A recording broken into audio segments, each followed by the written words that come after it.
கணவன் மனைவிங்க அவங்க 2 பேரும் எப்பவும் சண்டை போட்டுக்கிட்டே இருப்பாங்க. சந்தோஷமாக இருந்த ஒரு நாளே இல்லை அப்படின்னு தான் சொல்லணும். அந்த அளவுக்கு சண்டை போடுற ஒரு கணவனும் மனைவியும் வந்து ஒரு நாள் வந்து கணவர் நான் சொல்கிறார் மனைவிக்கிட்ட, நம்ம வந்து கடைக்கு போகலாம், உனக்கு என்ன வேணாலும் வாங்கிக்கோ, இன்னைக்கு நாளுக்கு நீ என்ன கேட்டாலும் நான் வாங்கி தருவேன் அப்படின்னு வந்து சொல்கிறாரு. மனைவிக்கு ஒரு ஆச்சரியம் பாருங்கள். அப்படி என்ன கேட்டாலும் வாங்கி தருவார்னா எப்படி? கேட்கலாமா வேணாமான்னு ஒரு சிந்தனையில் கேட்குறாங்க. அவங்க ஆசைப்பட்டதை கேட்குறாங்க. அவர் கூப்பிட்ட கடைக்கு போகிறாங்க. அப்புறம் எல்லாம் துணி மணி அவங்க கேட்குற பொருள் எல்லாம் அவர் வாங்கி கொடுக்குறாரு. ரொம்பவே சந்தோஷம் அவங்களுக்கு. சந்தோஷம் இருந்தாலும் மனசுக்குள்ளே வந்து ஒரு நெருடல்.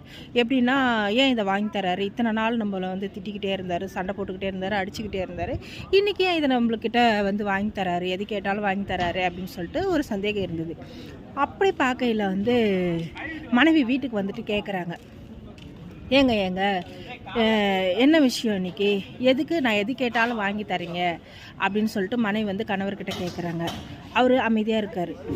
ரொம்ப அழுத்தி ஆனஸ்ட்டாக கேட்குறாங்க. ஒரு 2 தடவை 3 தடவை கேட்குறாங்க. 3ஆவது தடவை அவர் என்ன சொல்கிறாருன்னா, அது ஒன்றும் இல்லை, சொன்னால் தப்பாக எடுத்துக்கக்கூடாது, ஏன்னா சொல்லுங்கள் பரவாயில்ல, நான் என்ன கேட்டாலும் வாங்கி தர்றீங்க, லாஸ்ட்டாக பிரியாணி ஆசைப்பட்றேன்னு சொல்லி கேட்கும்போது கூட மனம் சுழிக்காமல் கோவப்படாமல் வாங்கி தரீங்க, சொல்லுங்கள், நான் ஏற்றுக்கிறேன் அப்படின்ட்டு சொல்லிட்டு சொல்கிறாங்க.